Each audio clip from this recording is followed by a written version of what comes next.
Tu crois encore que pour séduire une femme, il faut être gentil, attentionné, toujours disponible? Eh bien, écoute-moi bien.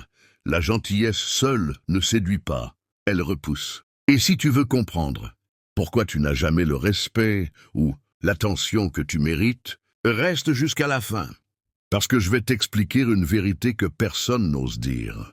On t'a appris que donner sans compter, dire oui à tout, payer, céder, c'était la bonne voie. Mais en réalité, c'est l'inverse. Un homme trop gentil, trop disponible, perd instantanément sa valeur. Imagine un parfum rare. Tu en trouves un seul flacon dans le monde.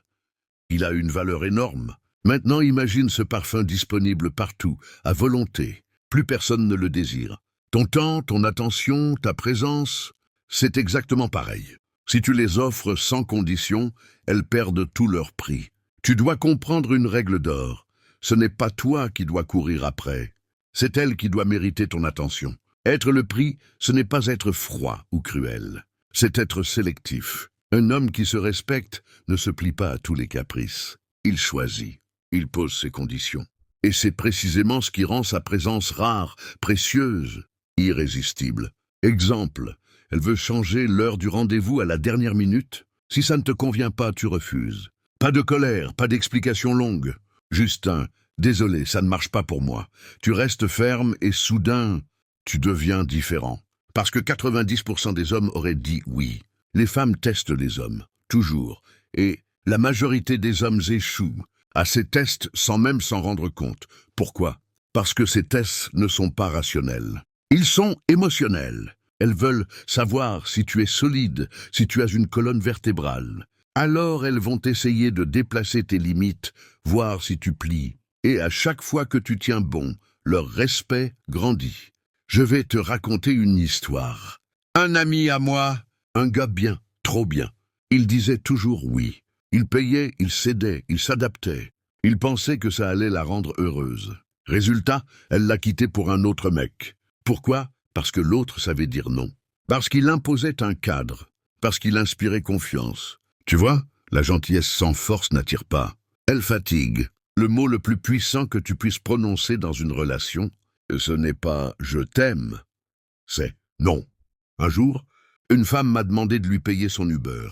Je lui ai répondu « non », pas méchamment, pas en me justifiant. Juste « non » avec un sourire. Tu sais ce qu'il s'est passé? Elle m'a regardé avec surprise. Elle n'y était pas habituée. Et ce soir-là, c'est elle qui a insisté pour me revoir. Pourquoi? Parce que le non crée de la rareté. Il crée une frontière. Et les frontières, c'est ce qui distingue les hommes respectés de ceux qu'on écrase. Attention, quand je parle de domination, je ne parle pas d'écraser, d'humilier ou de manipuler, non. La vraie domination, c'est le leadership naturel. C'est être clair dans tes décisions, ferme dans tes choix, juste dans ton attitude. Un homme dominant sait dire non, mais il sait aussi écouter. Il sait poser des limites, mais il sait aussi donner de la sécurité émotionnelle. C'est ce mélange rare qui crée l'attraction la plus forte. Alors retiens bien ça. Les femmes n'ont pas besoin d'un gentil garçon docile. Elles rêvent d'un homme solide, rare, qui sait qui il est. Un homme qui n'a pas peur de poser ses règles. Un homme qui inspire le respect, parce qu'il se respecte lui-même. Le respect, ça ne se demande pas, ça s'impose. Et à partir du moment où tu comprends ça, tu ne courras plus jamais derrière personne, car ce sera elles qui courront derrière toi